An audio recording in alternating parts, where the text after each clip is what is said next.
ನಮಸ್ಕಾರ ಬಂಧುಗಳೇ. ನಾವು ನಮ್ಮ ಭವಿಷ್ಯದ ಬಗ್ಗೆ ತಿಳಿದುಕೊಳ್ಳಲು ತುಂಬ ಇಷ್ಟಪಡ್ತೇವೆ. ಯಾಕೆ?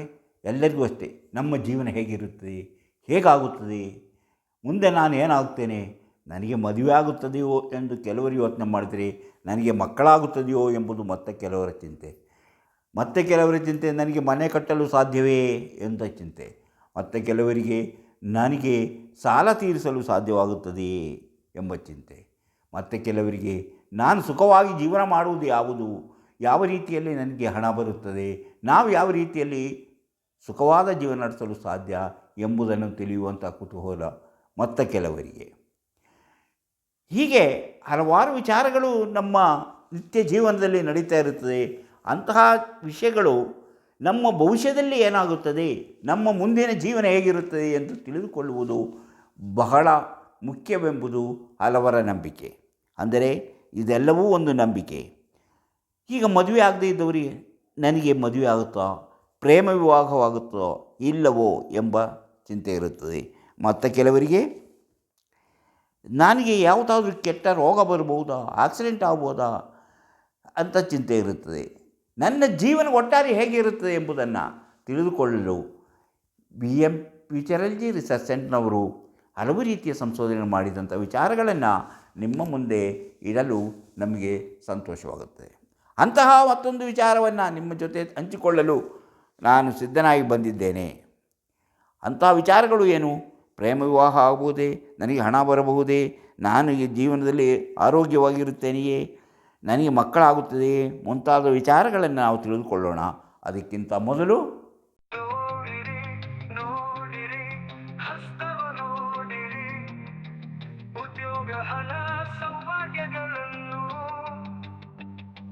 ತಿಳಿಯಲು ನಿಮ್ಮ ಹಸ್ತ ನೀವೇ ನೋಡಿ, ಕೈಯಲ್ಲದು ನಿಮ್ಮ ಜೀವನ. ಎಲ್ಲರಿಗೂ ಮಾಣಿಯಾ ಟೈಮ್ಸ್ ಯೂಟ್ಯೂಬ್ ಚಾನಲಿಗೆ ಸ್ವಾಗತ. ಇಂದು ನಾನು ಪ್ರೇಮ ವಿವಾಹದ ಸುಳಿವು ನಿಮ್ಮ ಹಸ್ತದಲ್ಲಿದೆ ಎಂಬುದನ್ನು ನೋಡೋಣ ಎಂಬುದನ್ನು ಹೇಳಿದೆ. ದಾಂಪತ್ಯ ಜೀವನ ಹೇಗಿರುತ್ತದೆ ಎಂಬುದನ್ನು ತಿಳ್ಕೊಳ್ಬೇಕಾಗಿದೆ, ಅದರ ಬಗ್ಗೆಯೂ ತಿಳಿಯೋಣ. ಹಾಗೆ ವಿವಾಹ ಯಾವಾಗ ಆಗುತ್ತದೆ, ಯಾವ ವಯಸ್ಸಿನಲ್ಲಾಗುತ್ತೆ, ಅದಕ್ಕಿರುವಂಥ ಸೂಚನೆಗಳೇನು ಎಂಬುದರ ಸೂಚನೆ. ಮದುವೆ ಆದರೆ ಒಟ್ಟಿಗೆ ಸಂತೋಷವಾಗಿರ್ತೇವೆ ಅಥವಾ ಬೇರೆ ಬೇರೆ ಆಗುತ್ತೇವೆ ಎಂಬ ಯೋಚನೆಯೂ ಬರುತ್ತದೆ. ನಮ್ಮ ಜೀವನದಲ್ಲಿ ಹಣಕಾಸು ಹೇಗಿರುತ್ತೆ ಸ್ಥಿತಿ ಎಂಬುದನ್ನು ತಿಳಿಯುತ್ತದೆ. ಈಗ ನಾವು ಕೆಲವು ನಂಬಿಕೆಗಳ ಬಗ್ಗೆ ಒಂದು ಕಥೆಯನ್ನು ಹೇಳೋಣ. ಹಿಂದೆ ಒಬ್ಬ ವ್ಯಕ್ತಿ ಇದ್ದಂತೆ. ಹೆಂಡತಿ ಏನಾದರೂ ಹೇಳಿದ ಕೂಡಲೇ ಗಂಡ ನಾನು ಈಗಲೇ ಸನ್ಯಾಸತ್ವ ತಗೊಂಡು ಹಿಮಾಲಯಕ್ಕೆ ಹೊರಟೋಗ್ಬಿಡ್ತೇನೆ ಅಂತ ಹೇಳ್ತಾ ಇದ್ದಂತೆ. ಯಾವಾಗ ನೋಡಿದ್ರೂ ಹೀಗೆ ಹೇಳೋದು. ಏನಾದರೂ ಒಂದು ಹೆಚ್ಚು ಕಡಿಮೆ ಮಾತು ಬೆಳೆದಾಗ ಕೂಡಲೇ ಅವನು ಹೇಳೋದು, ನಾನು ಸನ್ಯಾಸಿ ಆಗ್ತೇನೆ ಅಂತ. ಹೆಂಡತಿ ಇವನ ಮಾತಿಗೆ ಹೆದರ್ಕೊಂಡ್ಳು. ಪಾಪ, ನನ್ನ ಗಂಡ ಸನ್ಯಾಸತ್ವವನ್ನು ಸ್ವೀಕರಿಸಿಕೊಂಡ್ರೆ ನನ್ನ ಜೀವನ ಹೇಗಿರುತ್ತದೆ, ನಾನು ಹೇಗೆ ಜೀವನ ಮಾಡಲಿ, ಬೇಡಪ್ಪ, ಅವರನ್ನು ಆದಷ್ಟು ಪ್ರೀತಿ ವಿಶ್ವಾಸದಿಂದ ಮನೆಯಲ್ಲಿಟ್ಟುಕೊಳ್ಳೋಣ ಎಂಬ ನಿರ್ಧರಿಸುತ್ತಾಳೆ. ಆದರೂ ಗಂಡನಿಗೆ ಆಗಾಗ್ಗೆ ಏನಾದರೂ ಒಂದು ಮಾತು ಹೇಳಬೇಕು. ಆ ಮಾತು ಹೆಚ್ಚು ಕಡಿಮೆ ಆದ ಕೂಡಲೇ ಹೇಳ್ತಾನೆ, ಬೇಜಾರಾದ ಕೂಡಲೇ ಹೇಳ್ತಾನೆ, ನಾನು ಹೋಗ್ತೇನೆ, ನಾನು ಸನ್ಯಾಸಿ ಆಗ್ತೇನೆ ಹೇಳ್ತೇನೆ. ಇಂಥ ಗೋಳನ್ನು ನೋಡಿಬಿಟ್ಟು ಅವಳು ತನ್ನ ಗೆಳತಿಯೊಂದಿಗೆ ಇದನ್ನು ಹೇಳ್ಕೊಳ್ತಾನೆ. ನನ್ನ ಯಜಮಾನ್ರು ಯಾವಳು ಹೀಗೆ ನಾನು ಸನ್ಯಾಸಿ ಆಗ್ತೇನೆ ಅಂತ ಹೇಳ್ಬಿಟ್ಟು ಹೊರಟು ಹೋಗ್ತಾರೆ, ನಾನು ಏನು ಮಾಡಲಿ ಅಂತ ಕೇಳ್ತೇನೆ. ಅದಕ್ಕೆ ಆ ಗೆಳತಿ ಹೇಳ್ತಾಳೆ, ಅಯ್ಯೋ, ನೀವು ಸ್ವಲ್ಪ ಧೈರ್ಯವಾಗಿರು, ಅವನು ಹೋದರೆ ಹೋಗಲಿ ಅಂತ ಹೇಳ್ಕೊಂಡು ಸುಮ್ಮನೆ ಇರು. ನೀವು ಆಯಿತು ಹೊರಟೋಗಿ ಅಂತ ನೀವು ಹೇಳಿ, ಅವನು ಹೋಗ್ತೀನಿ ಅಂದ್ಕೊಳ್ಳೆ ಹೊರಟೋಗಿ ಅಂತ ಹೇಳಿ. ಅಯ್ಯೋ, ಕೊನೆಗೆ ಅವ್ರು ಹೋಗ್ಬಿಟ್ರೆ ನಾನೇನು ಮಾಡಲಿ, ಅವ್ರು ನನಗೆ ಯಾರೂ ಇಲ್ಲ, ಗತಿ ಯಾರೂ ಇಲ್ಲಲ್ಲ, ನಾನು ಏಕಾಂಗಿ ಆಗ್ಬಿಡ್ತೀನಲ್ಲ ಎಂಬ ಭಯ ಇದೆ ಅಂತ ಹೇಳಿದೆ. ಅದೇನು ನೋಡೋಣ, ನಾವು ಹೋಗೋದೇ ಇಲ್ಲ, ಅವರು ಮಧ್ಯೆ ಬರುತ್ತಾರೆ ಅಂತ ಅವಳು ಹೇಳ್ತಾಳೆ ಗೆಳತಿ. ಮಾರನೇ ದಿವಸ ಅವನು ಹೆಂಡತಿ ಅಡುಗೆ ಮಾಡಿದಾಗ ಏನೋ ಸ್ವಲ್ಪ ಉಪ್ಪು ಖಾರ ಕಡಿಮೆ ಆಗೋಯ್ತು ಅಂತೇಳಿ ಜಗಳ ಶುರುವಾದ. ಅವನು ಅದಕ್ಕೆ ಬೈಯಕ್ಕೆ ಶುರುವಾದ. ಇಂಥ ಅಡುಗೆ ಎಲ್ಲ ಮಾಡಿಬಿಡ್ತೇನೆ, ನೀನು ಈ ಥರ ಎಲ್ಲ ಮಾತಾಡಿದ್ರೆ ನಾನು ಹೋಗ್ಬಿಡ್ತೀನಿ, ನಾನು ಸನ್ಯಾಸಿ ಆಗ್ತೀನಿ ಅಂತ ಹೇಳ್ತೇನೆ. ಆವಾಗ ಅವಳು ಏನೂ ಮಾತಾಡಲ್ಲ. ನಾನು ಈಗ ಹೋಗ್ತೀನಿ ನೋಡು, ನಾನು ಹೊರಟೇ ಬಿಟ್ಟೆ ಅಂತಾನೆ. ಆಗ ಅವಳು ಹೇಳ್ತಾಳೆ, ಆಯಿತು ನಿಮ್ಮ ಇಷ್ಟ, ನೀವು ಏನು ಸನ್ಯಾಸಿ ಆಗ್ತಿರೋ ಅಥವಾ ಏನೇ ಆದರೂ ಆಗಲಿ ಹೋಗಿ ಅಂತ ಹೇಳ್ತಾಳೆ. ಇನ್ನೇನು ಮಾಡೋದು, ನಾನು ಹೊರಟೆ ಅಂತ ಮತ್ತು ಹೇಳ್ತಾನೆ. ಹೋಗಿ ನೀವು ಹೋಗಿ ಸನ್ಯಾಸಿ ಆಗೋದಾದ್ರೆ ನಿಮಗೆ ಜೀವನದಲ್ಲಿ ವಿರಕ್ತಿ ಬಂದಿದೆ, ನೀವು ಹೊರಟು ಬಿಡಿ ಅಂತ ಹೇಳ್ತಾರೆ. ಆದರೆ ಗಂಡನಿಗೆ ನನ್ನ ಹೆಂಡತಿ ಒಪ್ತಾ ಇಲ್ಲ, ಅಲ್ಲಿ ಯಾವಾಗಲೂ ಆದರೆ ಹೋಗಬೇಡಿ ಬನ್ನಿ ಅಂತ ತನ್ನನ್ನು ಪುಸಲಾಯಿಸಿ ಕರ್ಕೊಳ್ತಿದ್ಲು. ಆದರೆ ಇವತ್ತು ಹಾಗೆ ಹೇಳ್ತಾ ಇಲ್ಲಲ್ಲ ಅಂತ ಅವನಿಗೆ ಬೇಜಾರಾಯಿತು. ಇನ್ನು ಹೇಳಿದ ಮಾತನ್ನು ತಪ್ಪಕ್ಕಾಗಲ್ಲ ಅಂಥೇಳಿ ಅವನು ಹೊರಟೇ ಬಿಟ್ಟ. ಅವನು ಗೇಟ್ನ ಬಳಿ ತನಕ ಹೋಗಿ ನಾನು ಹೊರಟೋಗ್ತಾ ಇದ್ದೀನಿ ಅಂತ ಮತ್ತು ಜೋರಾಗಿ ಹೇಳಿದ. ಹೊರಟ. ಆದರೆ ಎಲ್ಲಿ ಹೋಗ್ಬೇಕಂತ ಅವನಿಗೆ ಗೊತ್ತಾಗಲಿಲ್ಲ. ನಾನು ಯಾಕೆ ಹೋಗಲ್ಲ ಅಂಥೇಳಿ ಅಲ್ಲಿ ಒಂದು ಪೊದೆ ಒಳಗೆ ಅಡಗಿ ಕೂತ್ಕೊಂಡ. ಹೆಂಡತಿ ಕರಿಯಕ್ಕೆ ಬರ್ತಾಳೆ, ವಾಪಸ್ ಕರ್ಕೊಂಡು ಹೋಗ್ತಾಳೆ ಅಂತ ಅಲ್ಲೇ ಕೂತ್ಕೊಂಡು ಕಾಯ್ತಾ ಇದ್ದ. ಆದರೆ ಹೆಂಡತಿ ಬರಲೇ ಇಲ್ಲ, ಅವನ್ನ ಕರೀಲೂ ಇಲ್ಲ. ತುಂಬ ಹೊತ್ತು ಕುಳಿತುಕೊಂಡ, ಕತ್ಲೆ ಆಗ್ತಾ ಬಂತು. ಇನ್ನೇನು ಮಾಡೋದು? ಆ ಹೆಂಡತಿ ತನ್ನ ಸಂಜೆ ದೀಪದನ್ನು ಹಚ್ಚಿಟ್ಲು. ಆದರೂ ಇವನು ಹೋಗಿದ್ದಾನೆ ನಾವು ಯಾವ ಚಿಂತೆಗೆ ಅವಳಲ್ಲಿ ಕಾಣಿಸ್ತಾ ಇಲ್ಲ. ಆಗ ಒಂದು ಹಸು ಬಂತು. ಹಸುವಿನ ಬಾಲ ಹಿಡ್ಕೊಂಡು ಅವನ ಮೆತ್ತಿಗೆ ಮನೆಗೆ ಬಂದ. ಆವಾಗ ಹೆಂಡತಿ ಅಲ್ಲೇ ಮುಂದುಗಡೆ ನಿಂತ್ಕೊಂಡಿದ್ಲು. ಅದನ್ನು ನೋಡಿದಾಗ ಅವನು ಹೇಳ್ದ, ನಾನು ಹೋಗಾನಂದ್ರು ನೋಡಿ ಈ ಹಸು ನನ್ನ ಬಿಡ್ತಾ ಇಲ್ಲ ನೋಡಿ, ನನ್ನ ಕರೆದುಕೊಂಡು ಬಂತು ನೋಡಿ, ಕರ್ಕೊಂಬಂತು ಈ ಹಸು ನನ್ನ ಬಿಡ್ತಾನೇ ಇಲ್ಲ ಅಂತು. ಬೆಳಗ್ಗೆ ಮೇಯಲು ಬಿಟ್ಟಿದ್ದ ಹಸು ಸಂಜೆ ಹೊತ್ತಿಗೆ ವಾಪಸ್ ಬರೋತ್ತಿಗೆ ಅವನು ಬಾಲ ಹಿಡ್ಕೊಂಡು ಬಂದ. ಇದು ಒಂದು ಕತೆ. ಅಂದರೆ ಸನ್ಯಾಸಿ ಆಗಬೇಕು ಎನ್ನುವುದು ನಾವು ಯಾರೂ ಬಯಸಿದ್ದಲ್ಲ. ಕಾವಿ ವಸ್ತ್ರ ತೊಟ್ಟವರು ಯಾರು ಸನ್ಯಾಸಿಗಳಲ್ಲ, ಅವರು ಯಾರು ವಿರಕ್ತಿಗಳಲ್ಲ. ಆಸೆ ಇರುವಂಥವು, ರಾಜಕೀಯದಲ್ಲಿ ಆಸೆ ಇರುವಂಥವರು, ಅಥವಾ ಯಾವುದಾದ್ರೂ ಒಂದು ಅಧಿಕಾರದ ಮೋಹ ಅಥವಾ ಹಣ ಮಾಡಬೇಕು ಅನ್ನೋ ಉದ್ದೇಶದಿಂದ ಇವರೆಲ್ಲವೂ ಇಂತಹ ವೇಷ ತೊಡ್ತಾರೆ. ಎಲ್ಲವೂ ಕಪಟ ನಾಟಕ. ಈ ಸನ್ಯಾಸಿ ಅನ್ನೋದು ಅವರ ಮನಸ್ಸಿನ ಆಳದಿಂದ ಬರುವಂತಹ ಒಂದು ಭಾವನೆ. ಆ ಭಾವನೆ ಇಲ್ಲದಿದ್ದವರು ಯಾರೂ ಸನ್ಯಾಸಿಯಾಗಲು ಸಾಧ್ಯವಿಲ್ಲ. ಅವರು ಸನ್ಯಾಸಿಯಂತೆ ನಟನೆ ಮಾಡ್ತಾರೆ ಅಷ್ಟೇ ಎಂಬುದು ಇದರ ತಾತ್ಪರ್ಯ. ಅಂದರೆ ಯಾವುದೇ ಒಂದು ವಿಚಾರ ನಮ್ಮ ಮನಸ್ಸಿನಿಂದ ಹೊರಗೆ ಬಂದಾಗ ಮಾತ್ರ ನಾವು ಅದನ್ನು ಪೂರ್ಣವಾಗಿ ಅನುಸರಿಸಲು ಸಾಧ್ಯ ಎಂಬುದು ಇದರ ತಾತ್ಪರ್ಯ. ಈಗ ನಾನು ವಿಷಯಕ್ಕೆ ಬರ್ತೇನೆ. ಅದಕ್ಕಿಂತ ಮೊದಲು ಮಾಣಿಯಾ ಟೈಮ್ಸ್ ಯೂಟ್ಯೂಬ್ ಚಾನಲನ್ನು ನೀವು ಇನ್ನೂ ಸಬ್ಸ್ಕ್ರೈಬ್ ಮಾಡಿಲ್ಲವಾದರೆ ಈಗಲೇ ಕೆಳಗೆ ಕಾಣುವ ಸಬ್ಸ್ಕ್ರೈಬ್ ಎಂದು ಬರೆದಿರಲಿ ಒಮ್ಮೆ ಕ್ಲಿಕ್ ಮಾಡಿ ಸಾಕು, ನೀವು ಸಬ್ಸ್ಕ್ರೈಬರ್ ಆಗ್ತೀರಿ. ಅದೇ ರೀತಿ ಪಕ್ಕದಲ್ಲಿ ಕಾಣುವ ಗಂಟೆಯ ಚಿಹ್ನೆಯನ್ನು ಒಮ್ಮೆ ಕ್ಲಿಕ್ ಮಾಡಿದರೆ ಮಾಣಿಯಾ ಟೈಮ್ಸ್ ಯೂಟ್ಯೂಬ್ ಚಾನಲ್ ಯಾವುದೇ ಹೊಸ ವೀಡಿಯೋ ಅಪ್ಲೋಡ್ ಆದ ಕೂಡಲೇ ನಿಮ್ಮ ಮೊಬೈಲಿಗೆ ನೋಟಿಫಿಕೇಷನ್ ಬರುವುದರಿಂದ ನೀವು ಎಲ್ಲ ವೀಡಿಯೋಗಳನ್ನು ನೋಡಿ ಹೆಚ್ಚು ವಿಷಯಗಳನ್ನು ತಿಳಿದುಕೊಳ್ಳಲು ಸಾಧ್ಯವಾಗುತ್ತದೆ. ಪ್ರತಿಯೊಂದು ವೀಡಿಯೋವನ್ನು ಆರಂಭದಿಂದ ಕೊನೆವರೆಗೂ ನೋಡಿ, ಲೈಕ್ ಮಾಡಿ, ಶೇರ್ ಮಾಡಿ, ಪ್ರೋತ್ಸಾಹ ಕೊಡಿ. ಇನ್ನು ಹಲವರು ತಮ್ಮ ಭವಿಷ್ಯ ತಿಳಿಯಲು ಏನು ಮಾಡಬೇಕೆಂದು ಕೇಳ್ತಿದ್ದಾರೆ. ಅಂಥವರಿಗೆ ಇದರಲ್ಲಿ ಕೊಟ್ಟಿರುವಂಥ ವಾಟ್ಸಪ್ ನಂಬರಿಗೆ ವಾಟ್ಸಪ್ ಮೆಸೇಜ್ ಮಾಡಿದರೆ ಹೇಗೆ ಮಾಡಿದರೆ ನೀವು ಮನೆಯಲ್ಲೇ ಕುಳಿತು ನಿಮ್ಮ ಭವಿಷ್ಯವನ್ನು ತಿಳಿದುಕೊಳ್ಳಲು ಸಾಧ್ಯ ಎಂಬುದನ್ನು ತಿಳಿಸುತ್ತೇವೆ. ನೀವು ಅದರಂತೆ ಮಾಡಿದರೆ ನಿಮ್ಮ ಭವಿಷ್ಯವನ್ನು ನೀವು ಮನೆಯಲ್ಲೇ ಕುಳಿತು ತಿಳಿದುಕೊಳ್ಳಲು ಸಾಧ್ಯ.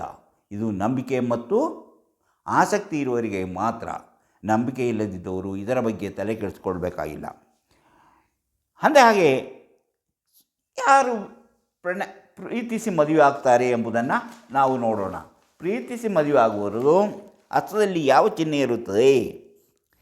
ಹೃದಯ ರೇಖೆಯ ಸಮೀಪದಲ್ಲಿ ಯಾರಿಗೆ ವಿವಾಹ ರೇಖೆ ಕಾಣಿಸುತ್ತೋ ಇದಕ್ಕೆ ಸಮೀಪ, ಇದು ಮಧ್ಯಭಾಗ, ಇದಕ್ಕೆ ಸಮೀಪದಲ್ಲಿ ಯಾರು ಉತ್ತಮವಾದಂತಹ, ಅಂದರೆ ಇಲ್ಲಿ ಇದು ಹೃದಯ ರೇಖೆ, ಇಲ್ಲಿ ಸಮೀಪದಲ್ಲಿ ಯಾರಿಗೆ ವಿವಾಹ ರೇಖೆ ಇರುತ್ತದೋ ಅಂತಹ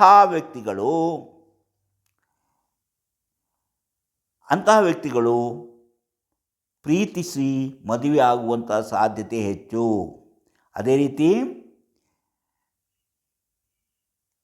ಗುರುಪರ್ವದಲ್ಲಿ, ಅದೇ ಇಲ್ಲಿ ಗುರುಪರ್ವ, ಇಲ್ಲಿ ಒಂದು ಈ ಚಿಹ್ನೆ ಪ್ಲಸ್ ಚಿಹ್ನೆ ಇದ್ದರೆ, ಈ ದೇಹಕ್ಕೆ ಹೀಗಿದ್ದು ಇಲ್ಲಿಗೆ ಪ್ಲಸ್ ಚಿಹ್ನೆ ಇದ್ದರೆ, ಯಾವುದು ಗುರುಪರ್ವದಲ್ಲಿ ಈ ಪ್ಲಸ್ ಚಿಹ್ನೆ ಇದ್ದರೆ ಅವರು ಪ್ರಣಯಿಸಿ ಅಥವಾ ಪ್ರೀತಿಸಿ ಲವ್ ಮಾಡಿ ಮದುವೆ ಆಗ್ತಾರೆ. ಇವರ ದಾಂಪತ್ಯ ಜೀವನ ಸುಖ ಸಂತೋಷದಿಂದ ಕೂಡಿರುತ್ತದೆ.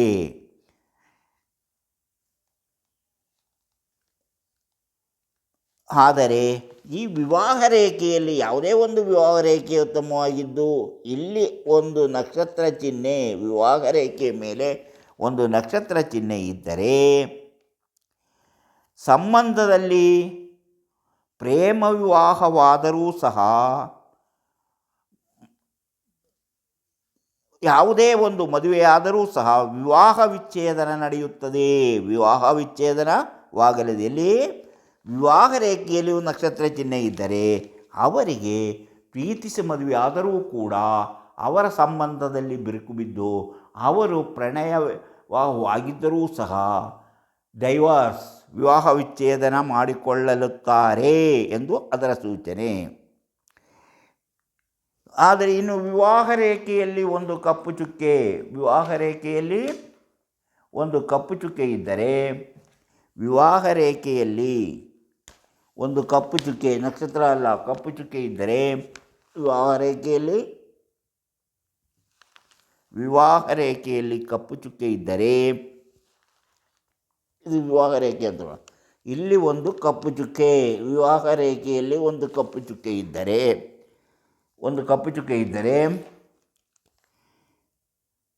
ಅದು ಒಳ್ಳೆಯದಲ್ಲ. ದೀಪದಿದ್ದರೂ ಸಹ, ದೀಪದ ಚಿಹ್ನೆ ಇದ್ದರೂ ಸಹ ಅದು ಕೆಟ್ಟದನ್ನೇ ತೋರಿಸುತ್ತದೆ ಎಂದು ತಿಳಿಯಬೇಕು. ಆದುದರಿಂದ ಇಂಥವರು ಮದುವೆಯಾಗುವ ಮೊದಲು ಆ ಬಗ್ಗೆ ಯೋಚಿಸಿ, ಆ ರೀತಿಯಲ್ಲಿದ್ದರೆ ಆ ಟೈಮಲ್ಲಿ ಯಾವ ಗೆರೆಯ ಮೇಲೆ ಇಂತಹ ದೋಷ ಫಲದ ಚಿಹ್ನೆಗಳಿರುತ್ತದೋ ಆ ಚಿಹ್ನೆ ಇರುವ ಫಲಗಳ ಆ ವಯಸ್ಸಿನ ಬಿಟ್ಟು ಮುಂದಿನ ವಯಸ್ಸಿನಲ್ಲಿ ಅಥವಾ ಹಿಂದಿನ ವಯಸ್ಸಿನಲ್ಲಿ ಮದುವೆಯಾಗುವುದರಿಂದ ಅಂತಹ ದೋಷದಿಂದ ಪಾರಾಗಬಹುದು. ಅದೇ ರೀತಿ ಈ ವಿವಾಹ ರೇಖೆಯು ಹೀಗೆ ಕವಲೊಡೆದಿದ್ದರೆ, ಹೀಗೆ ಎರಡಾಗಿ ತಿರುಗಿದ್ದರೆ ಅವರು ಸಹ ಬೇರೆ ಬೇರೆಯಾಗುವಂತಹ ಸಾಧ್ಯತೆ ಇದೆ ಎಂಬುದನ್ನು ಸೂಚಿಸುತ್ತದೆ. ಅದೇ ವಿವಾಹ ರೇಖೆಗೆ ಹಾಗೆ ನೋಡಿ, ಸೂರ್ಯರೇಖೆಯಲ್ಲಿ ದೀಪವಿದ್ದರೆ, ಈಗ ಸೂರ್ಯರೇಖೆಯಲ್ಲಿ ಅಂದರೆ ಗೊತ್ತು ನಿಮಗೆ, ಸೂರ್ಯರೇಖೆಯಲ್ಲಿ ದೀಪವಿದ್ದರೆ ಆಗ ಅವರು ಅಪರಾಧ ಕೃತ್ಯಗಳಲ್ಲಿ ತೊಡಗುವ ಸಾಧ್ಯತೆ ಇದೆ. ಇವರು ಅಪರಾಧ ಕೃತ್ಯಗಳಲ್ಲಿ ತೊಡಗುವ ಸಾಧ್ಯತೆ ಇದೆ. ಸೂರ್ಯರೇಖೆ, ಆಯುಷ ರೇಖೆ ಮತ್ತು ಜ್ಞಾನರೇಖೆ ಯಾವುದು ಗೊತ್ತಾಯ್ತು ನಿಮಗೆ? ಸೂರ್ಯರೇಖೆ, ಇದು ಸೂರ್ಯರೇಖೆ,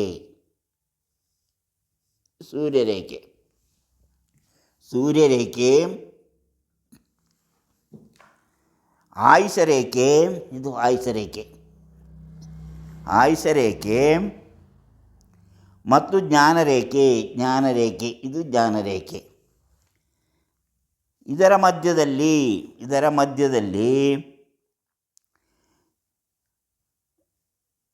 ಮಧ್ಯದಲ್ಲಿ ಏನಿರಬೇಕು? ಅರ್ಧಚಂದ್ರಾಕೃತಿ ಇರಬೇಕು. ಅಂದರೆ ಮಧ್ಯೆ ಚಂದ್ರಮಂಡಲದಲ್ಲಿ ಹಾಗೂ ಚಂದ್ರಮಂಡಲದಲ್ಲಿ ಈ ಚಂದ್ರಾಕೃತಿ ಇದ್ದು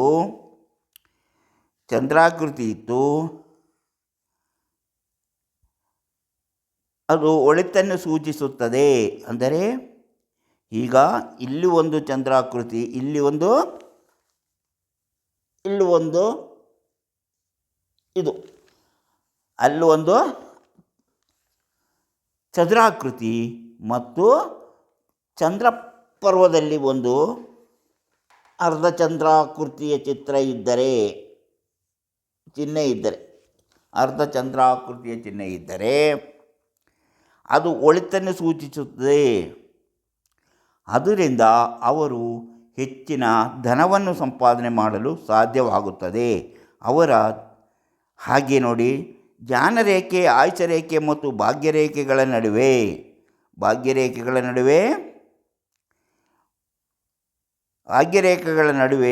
ಅಥವಾ ಇಲ್ಲಿ ಚಾಪೆಯಂಥ ಚಿಹ್ನೆ, ಇಲ್ಲಿ ಚಾಪೆಯಂಥ ಚಿಹ್ನೆ ಇದ್ದರೆ, ಹೀಗೆ ಚಾಪೆಯಂಥ ಚಿಹ್ನೆ ಇದ್ದರೆ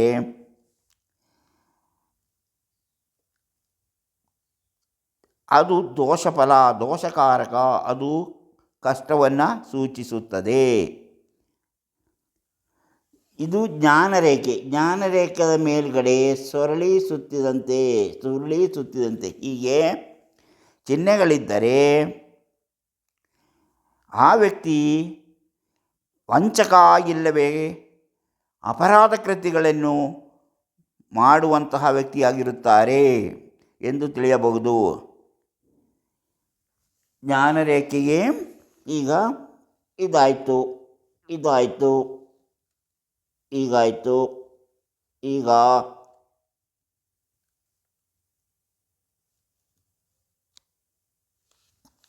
ಈಗ ನೋಡಿ, ಜ್ಞಾನರೇಖೆಯ ವ್ಯಕ್ತಿಯು ವಂಚಕ ಇಲ್ಲವೇ ಅಪರಾಧ ಆಗುತ್ತಾನೆ. ಜ್ಞಾನರೇಖೆಯ ಮೇಲಕ್ಕೆ ತಿರುಗಿ ಸೂರ್ಯರೇ ಬೆರಳ ಕೆಳಗೆ ಹೃದಯ ರೇಖೆ ತಗಲಿ ಒಂದಾಗಿ ಮುಂದೆ ಸಾಗಿದ್ದರೆ ಒಂದು ಆಶ್ಚರ್ಯಕರವಾದಂತಹ ಧನಲಾಭದ ಚಿಹ್ನೆ. ಅಂದರೆ ಈಗ ನೋಡಿ, ಹೃದಯ ರೇಖೆ ತಗಲಿರಬೇಕು. ಎಲ್ಲಿಂದ? ಜ್ಞಾನರೇಖೆ ಮೇಲಕ್ಕೆ ತಿರುಗಿ, ಜ್ಞಾನರೇಖೆ ಮೇಲಕ್ಕೆ ತಿರುಗಿ,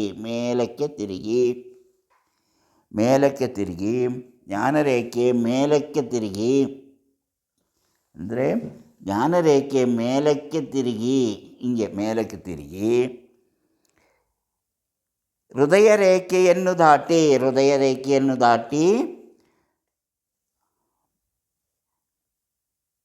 ಸೂರ್ಯರೇಖೆಯನ್ನು ತಗಲಿಕೊಂಡಿದ್ದರೆ ಅವರಿಗೆ ಅನಿರೀಕ್ಷಿತವಾಗಿ ಧನ ಬಂದು ಸೇರುವ ಸಾಧ್ಯತೆ ಇದೆ ಎಂದು ತಿಳಿಯುತ್ತದೆ.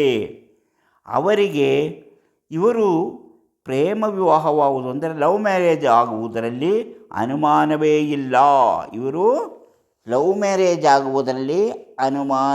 ಇಲ್ಲ. ಹೆಂಗೆ? ಜ್ಞಾನರೇಖೆ ಮೇಲಕ್ಕೆ ತಿರುಗಿ ಸೂರ್ಯರೇಖೆಯೊಂದಿಗೆ ಸೇರಿಕೊಂಡಿದ್ದರೆ ಅವರಿಗೆ ಅನಿರೀಕ್ಷಿತವಾಗಿ ಧನಲಾಭವಾಗುವುದು. ಹಾಗೆಯೇ ಅವರು ಲವ್ ಮ್ಯಾರೇಜ್ ಆಗುವುದರಲ್ಲಿ ಅನುಮಾನವೇ ಇಲ್ಲ. ಅದೇ ಅವರ ಕೆಲವು ಈಗ ಇದು ಅವರ ಅನುಕೂಲಕ್ಕೆ ತಕ್ಕಂತೆ ನಾವು ಹೇಳಿದೆ ಯಾವ ಅನಿರೀಕ್ಷಿತ ಧನಲಾಭವಾಗುವುದು. ಈಗ ನೋಡಿ, ಸೂರ್ಯಪರ್ವ ಇದು ನಮ್ಗೆ ಗೊತ್ತು. ಸೂರ್ಯಪರ್ವ ಒಂದೇ ರೇಖೆ ಇದ್ದರೆ ಏನಾಗುತ್ತೆ ಅಂತ ಗೊತ್ತು. ಕಲಾವಿದರಾಗುವುದು, ಪ್ರಸಿದ್ಧರಾಗುತ್ತಾರೆ ಇವರು. ಅಂದರೆ ಈ ಭಾಗ್ಯರೇಖೆಯಿಂದ ಹೊರಟಿದ್ದರೆ ಒಂದೇ ರೇಖೆ ಆಗಿರಬೇಕು. ಭಾಗ್ಯರೇಖೆಯಿಂದ ಸೂರ್ಯರೇಖೆ ಹೋಗಿದ್ದರೆ ಅದೃಷ್ಟ ಹೆಚ್ಚಾಗುತ್ತದೆ. ಅವರು ಹೆಚ್ಚು ಹಣವನ್ನು ಸಂಪಾದನೆ ಮಾಡುತ್ತಾರೆ. ಒಳ್ಳೆಯ ಫಲಗಳು ಅವರ ಜೀವನದಲ್ಲಿ ಸದಾ ಕಾಣಿಸುತ್ತಿರುತ್ತದೆ. ದಾಂಪತ್ಯ ಜೀವನ ಸುಖಕರವಾಗಿರುತ್ತದೆ. ಹೀಗೆ ಹಲವು ವಿಧದಲ್ಲಿ ಸೂರ್ಯಪರ್ವದ ಚಿಹ್ನೆಗಳು ಲವ್ ಮ್ಯಾರೇಜ್, ಹಣ ಮತ್ತು ಜೀವನದಲ್ಲಿ ಒಳಿತಾಗುವುದನ್ನು ಸೂಚಿಸುತ್ತದೆ. ಅದು ಭಾಗ್ಯರೇಖೆಯಿಂದ ಹೋದಂತಹ ಒಂದು ರೇಖೆ ಸೂರ್ಯಪರ್ವದಲ್ಲಿ ಸೂರ್ಯರೇಖೆಯೊಂದು ಸೇರಿದ್ದರೆ ಅವರು ಅದೃಷ್ಟವಂತರು. ಈಗ ನೋಡಿ, ಬೇರೆಯವರ ನೆರವಿನಿಂದ ಈ ಚಂದ್ರಮರಿಂದ ಬಂದಿದ್ದರೆ, ಇಲ್ಲಿಂದ ಈ ರೇಖೆ ಬಂದಿದ್ದರೆ, ಯಾವುದು ಸೂರ್ಯರೇಖೆ ಇಲ್ಲಿಂದ ಬಂದರೆ ಬೇರೆಯವರ ನೆರವಿನಿಂದ ಅವರು ಹೆಚ್ಚಿನ ಹಣವನ್ನು ಸಂಪಾದನೆ ಮಾಡುತ್ತಾರೆ. ಅದೇ ರೀತಿ ಹೀಗೆ ಇಲ್ಲಿ 3 ರೇಖೆಗಳಿದ್ದರೆ, ಈಗ 3 ರೇಖೆಗಳಿದ್ದರೆ, ಒಂದು ರೇಖೆ 1 2 3 ಹೀಗೆ 3 ರೇಖೆಗಳಿದ್ದರೆ ಒಂದೇ ರಂಗದಲ್ಲಿ ಒಂದೇ ರೀತಿಯ ಕೆಲಸಗಳಲ್ಲಿ ಇವರು ದುಡಿಮೆಯನ್ನು ಕಂಡುಕೊಳ್ಳುತ್ತಾರೆ. ಅಲ್ಲಿ ಒಂದು ನಕ್ಷತ್ರ ಚಿಹ್ನೆಯೂ ಇದ್ದರೆ, ಇಲ್ಲೊಂದು ನಕ್ಷತ್ರ ಚಿಹ್ನೆಯೂ ಇದ್ದರೆ ಅವರು ಪ್ರಸಿದ್ಧರಾಗುತ್ತಾರೆ. ಆದರೆ ಈ ಹಸ್ತದ ಈ ನಡುಭಾಗ ಹೆಚ್ಚು ಆಳವಾಗಿರುವಂತೆ ಇರಬಾರದು. ಹಾಗೆ ಆಳವಾಗಿ ಕಂಡರೆ, ಇಲ್ಲಿ ಮಧ್ಯದಲ್ಲಿ ಆಳವಾಗಿದ್ದರೆ ನಾನು ಹೇಳಿದ ಎಲ್ಲ ಫಲಗಳಲ್ಲೂ ವ್ಯತ್ಯಾಸವಾಗಲಿದೆ. ಅದರ ಫಲಗಳು ವ್ಯತ್ಯಾಸವಾಗುವುದರಿಂದ ಮೊದಲು ನಿಮ್ಮ ಹಸ್ತದ ಮಧ್ಯಭಾಗ ಗುಂಡೆಯಾಗಿದೆಯೇ ಎಂಬುದನ್ನು ಪರಿಶೀಲಿಸಬೇಕು. ಗುಂಡಿ ಇದ್ದರೆ ಹೆಚ್ಚು ಕಡಿಮೆ ಆಗುತ್ತದೆ ಎಂಬುದನ್ನು ತಿಳ್ಕೊಂಡು ಹಾಗೆ ಒಂದು ವೇಳೆ ಈ ಸೂರ್ಯರೇಖೆ ಹೀಗೆ ಕವಲೊಡೆದಿದ್ದರೆ